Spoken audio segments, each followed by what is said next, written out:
various basic concepts of vibration. Today we will discuss a type of vibration which is known as the undamped free vibration.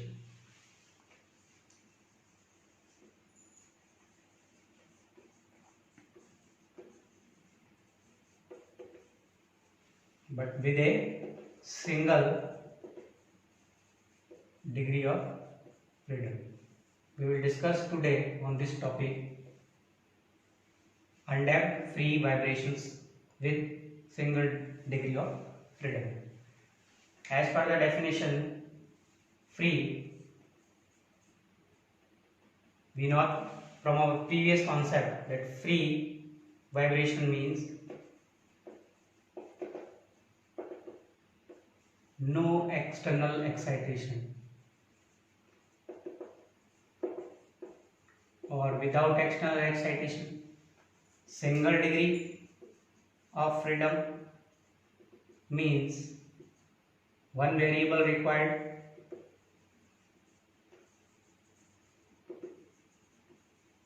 to describe the motion.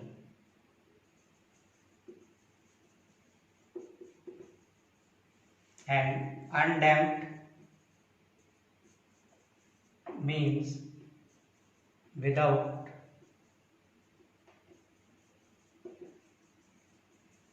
use of damper.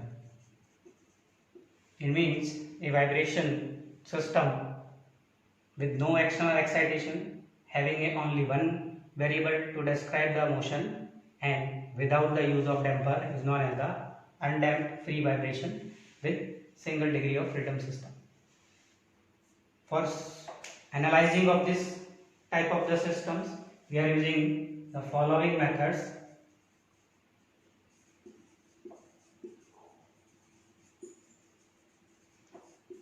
Used for analysis. Three methods we can use. First method is known as the Newton's second law of motion. Second, D'Alembert's principle.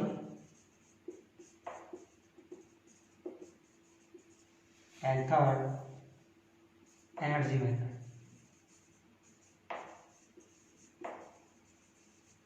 For analyzing of this type of vibration system, we can use these three kinds of method: Newton's second law, D'Alembert, or energy methods. Now in this Newton's second law,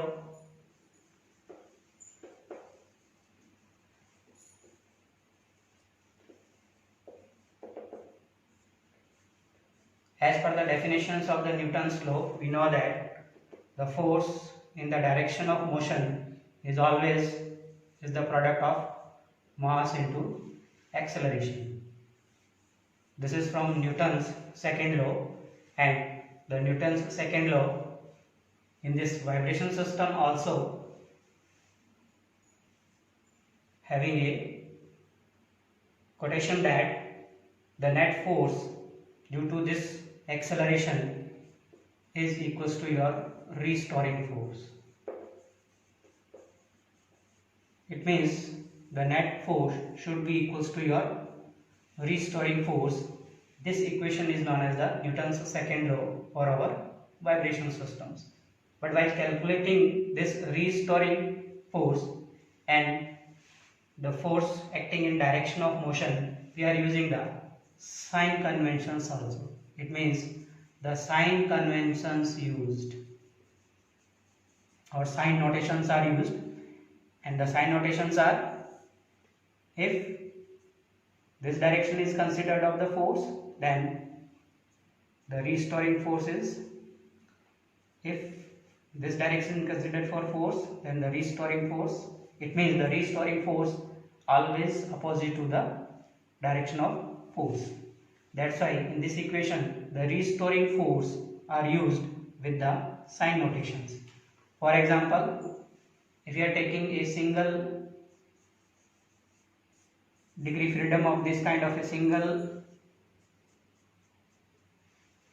degree of freedom undamped vibration system, then if we are giving a some excitation, then by drawing the free body diagram in the direction of motion, mass into acceleration force, but this spring also applied a restoring force to restore this, and this restoring force is your kx. In this we are neglecting the static deflection of this spring. Now if we are applying the Newton's law for this situation, then according to the Newton's law, the force should be equals to your restoring force, but we know that we are also using the sign notations. It means if we are using this positive and this negative, it means if this side is positive, this side is negative, then this may be considered, or ultimately we can say mx double dot is equals to minus kx, or we can say mx double dot plus kx is equals to 0.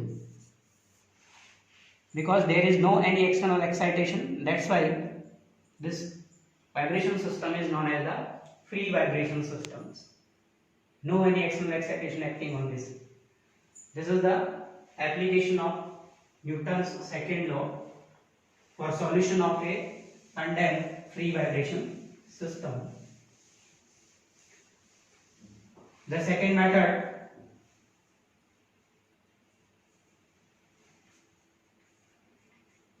which we are using is the D'Alembert's method.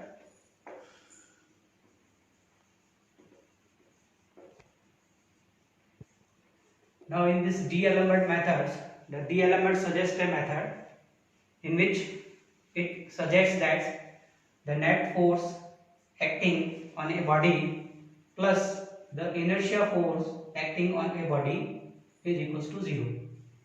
It means the sum of force acting on a body and inertia force should be equals to 0 for free undamped single degree of freedom vibration system. This equation is used as a D'Alembert method. Now further, if we are applying this equation to our problem which we have explained by the Newton's law, if we are taking this problem, then by drawing a free body diagram, force in this direction and then the restoring force in this direction. This is our M. Then according to this, the force acting in this direction is the restoring force, which is equals to this. Force acting on this body is this, and this inertia force, which is equal and opposite to this force due to the acceleration. That's why if we are solving this problem by the help of this D'Alembert principle, then the free body diagram will be the force acting in this direction, and this is our acceleration force due to acceleration, and inertia force is equal and opposite to this. That's why mx double dot is equals to in this direction. Now applying our equilibrium equations, summation vertical is equals to 0, then we can also say mx double dot plus kx is equals to 0. The equation of motion, same equation of motion is achieved which we have achieved by the application of this Newton's second law. And the third method is the energy method.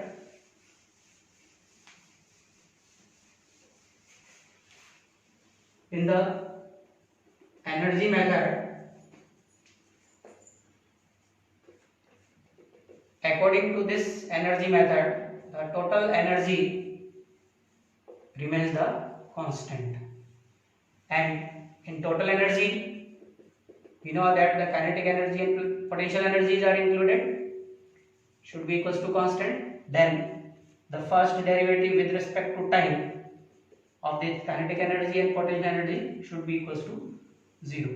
This equation is used as the energy method. Now taking the same example and solving by the help of this equation, we are taking a spring mass system. If this is our mass, then force acting mx double dot acting is this free body diagram. But if you are considering with respect to the energy method, then the kinetic energy of this mass is equals to your half mass into velocity square. This x dot is the velocity we have explained in our basic concepts of vibration, and potential energy is your average force. This is the force of spring, then the average force is kx by 2 multiplied by the distance or displacement, then this is equals to your kx square divided by 2. Now we know that the total energy means the summation of these two is constant, that's why half mx dot square plus half kx square is equals to constant. Now finding the first derivative, then m, the first derivative of this x dot x double dot x square twice x and x dot x double dot plus k x square twice x, and first derivative of this x with respect to t is the x dot is equals to 0. By solving this and taking x dot as a common, then we can say x dot is equals to your mx double dot plus kx is equals to 0. But from this equation it is clear that the value of this x is not equals to 0. From this equation, whether this should be equals to 0 or this should be equals to 0, but this should not be equals to 0, that's why x dot is not equals to 0, that's why mx x double dot kx is equals to 0, which is our required equation of motion. These all three types of the methods can be used for solving a problem of undamped free vibration. Now we are discussing the various types of undamped vibration system. Basically the two types are used. First is the spring mass system, and today we will discuss only the spring mass system. And second system is your torsional system. We will discuss this in our next video. We are only discussing today the spring mass system. If we are considering this spring mass system, then these systems are also known as the mechanical system. We have discussed in our first video basic concepts of vibration that if a system consisting the spring mass and damper, then it is known as the mechanical system. Now the spring mass systems, according to the spring positions, three types of the spring mass systems are there. First, if the position of the spring is vertical, then we can say it is a vertical position system. If the position of this spring is the horizontal, then we can say horizontal position system. And if the position is the inclined, then we can say inclined position system. Now if we are considering this vertical position system, then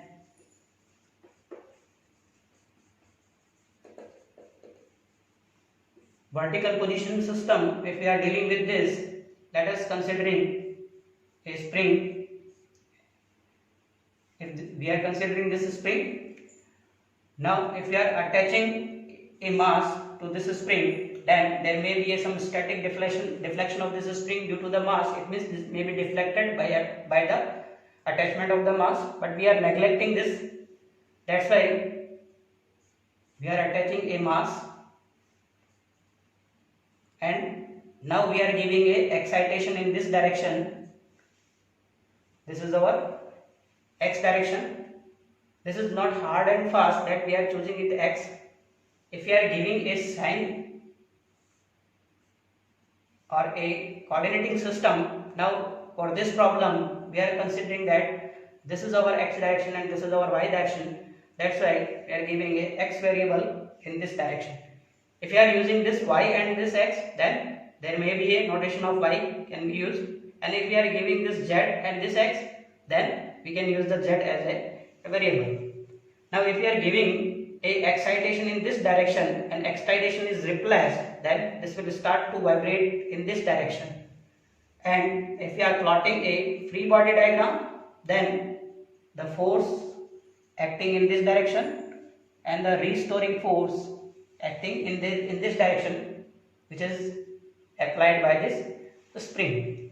Now if we are using for a D'Alembert method, then we know that the force and inertia force acting in this direction. Now mathematically equation for motion is mx double dot plus kx is equals to 0.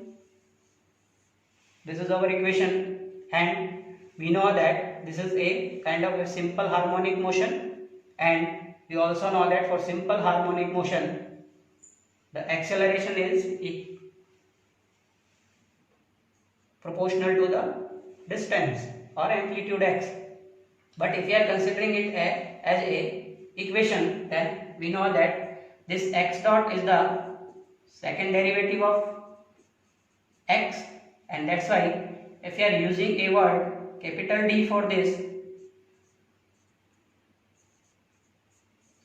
second derivative, then this equation may be written as m plus kx into x, then plus k by m into x is equals to 0. And the auxiliary equation for this is your second order differential equation, and the solution of this, then the solution of this equation is your x is equals to your a sin omega t plus b sin omega t, and if you are applying x double dot, then this is equals to your minus omega square into x. But we know that if we have removed this external excitation, then this system is known as the free system, and at that time the frequency of this free system is also known as the natural frequency of the system. That's why we are using a word omega n instead of omega, which denotes that it is a natural frequency of the system. If we are applying this, then we can solve our problem from this. If we are applying this in this equation, then we can find the solution of this equation.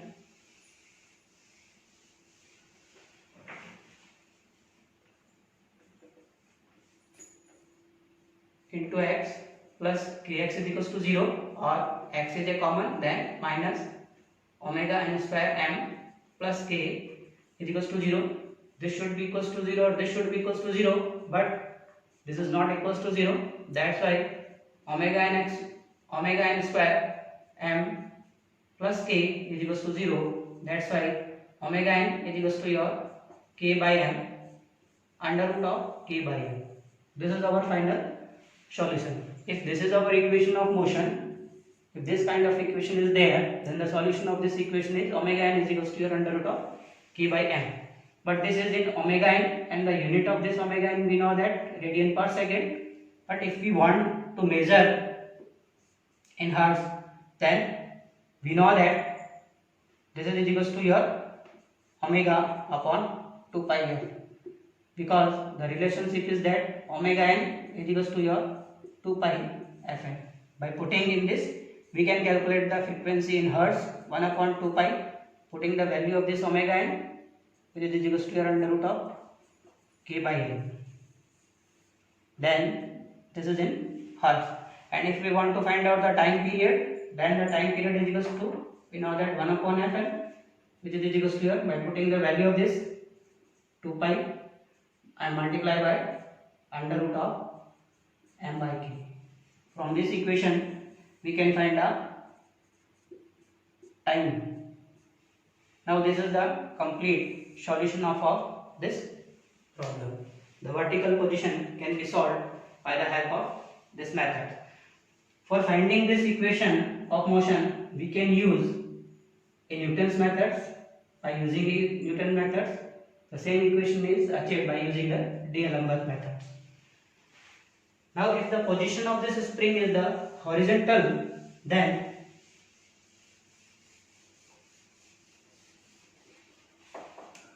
E is the horizontal position.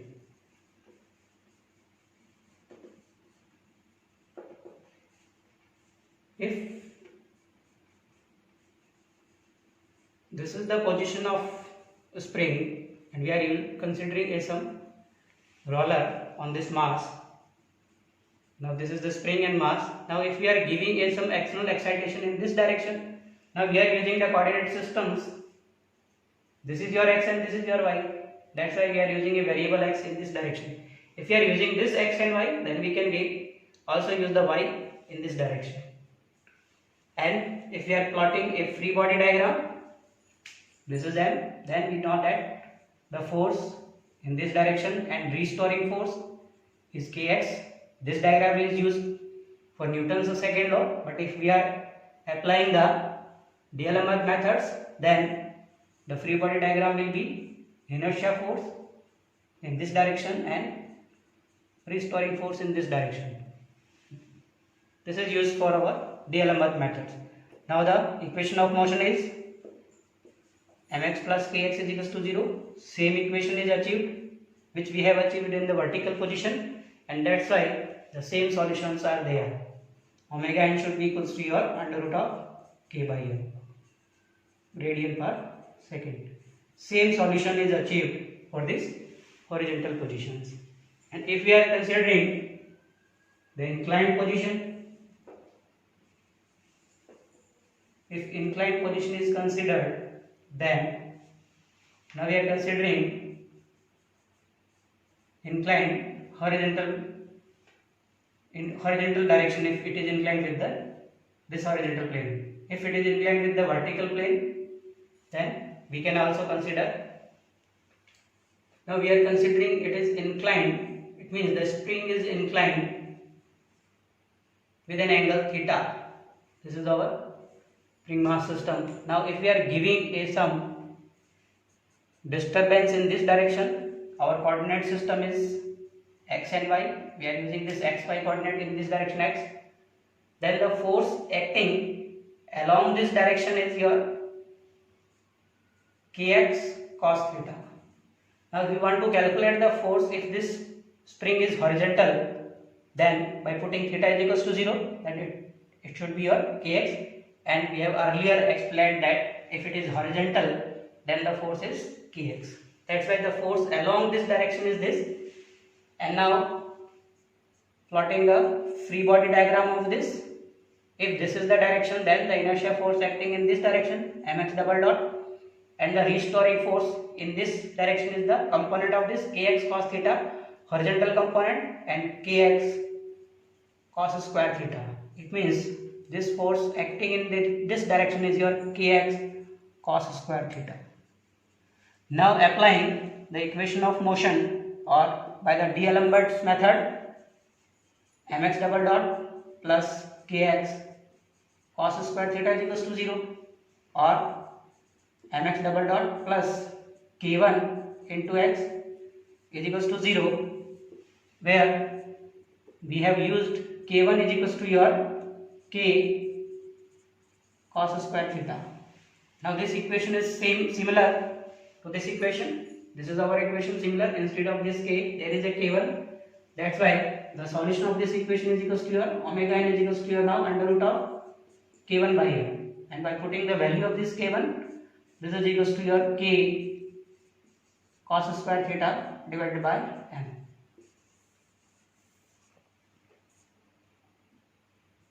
And this is in radian per second. And if we want to calculate this, then we know that omega is equals to 2 pi r, then divided by 2 pi. And if you want to calculate the time period, then this is equals to your 1 upon fn. By the help of this, we can calculate the solution of the inclined positions.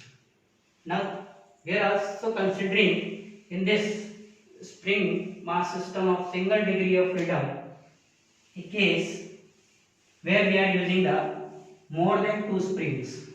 If more than 2 springs are there, then for the solution we are using the equivalent spring stiffness method. If 2 or more than 2 springs are used,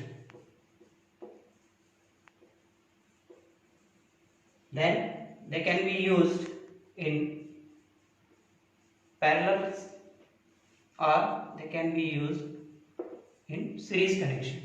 If you are considering a parallel connection means if this is a spring and this is a further spring, and if you are using a further spring, it means the 3 springs are attached to a system instead of the single spring. 3 springs are there, and this spring having a stiff constant K1, having a K2, K3 spring constant or stiffness constant. Now if you want to solve this, then we can convert it into a single spring. This is the single spring, and the stiffness is equals to your Ke, which is the equivalent stiffness.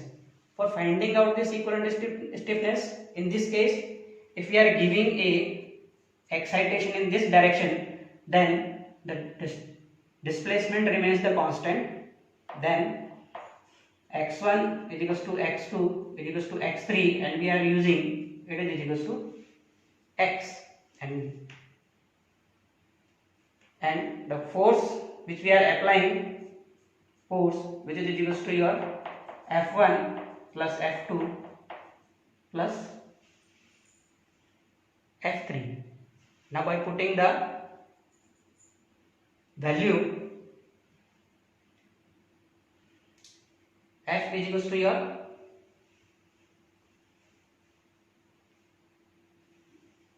Kx, then for this F is your equivalent is equals to your F1 plus F2 plus F3,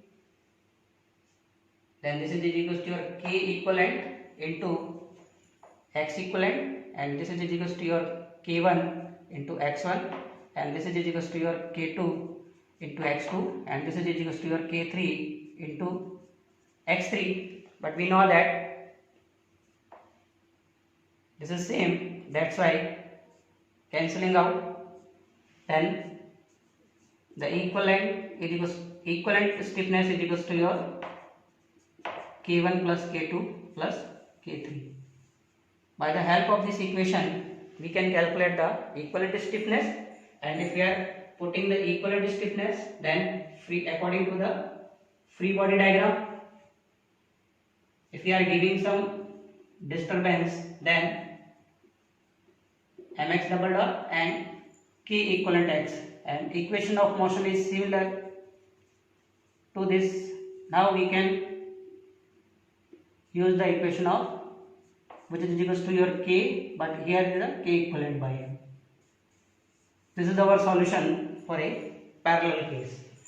If series case are there, then in the series case,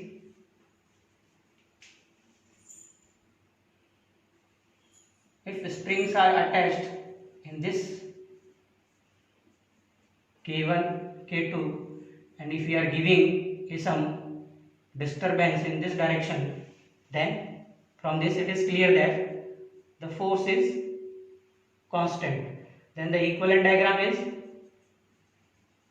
instead of 2 we are using a single spring, which is the equivalent spring having a equivalent stiffness. For finding this, we know that the force we are applying is same in this, but the net deflection equivalent is equals to your x1 plus x2.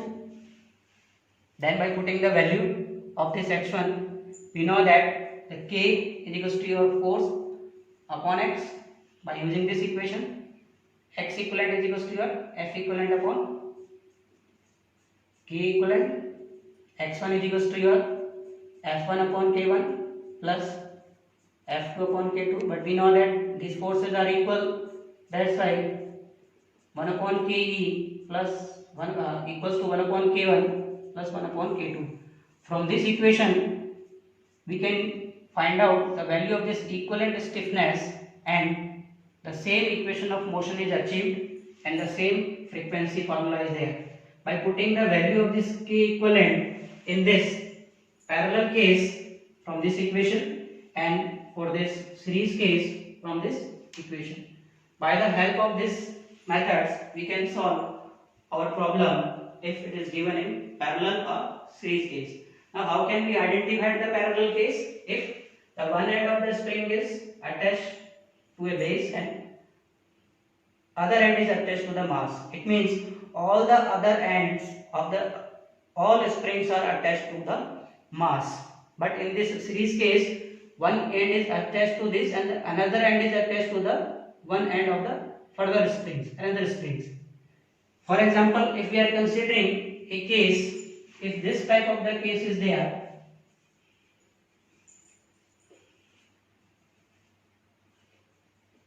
mass, then we know that there are the two springs K1, K2, but one end is attached with the base, the other end is attached with the mass. If the other end of the springs are attached with the mass, then this is the case of the parallel springs. That's why we can reduce this case in this parallel situations. It means this is K1 and this is K2, and now further reducing equivalent, which is your K equivalent, and by the help of this K equivalent for parallel, we can calculate this K equivalent for parallel, and by putting the value we can solve this problem. Thank you.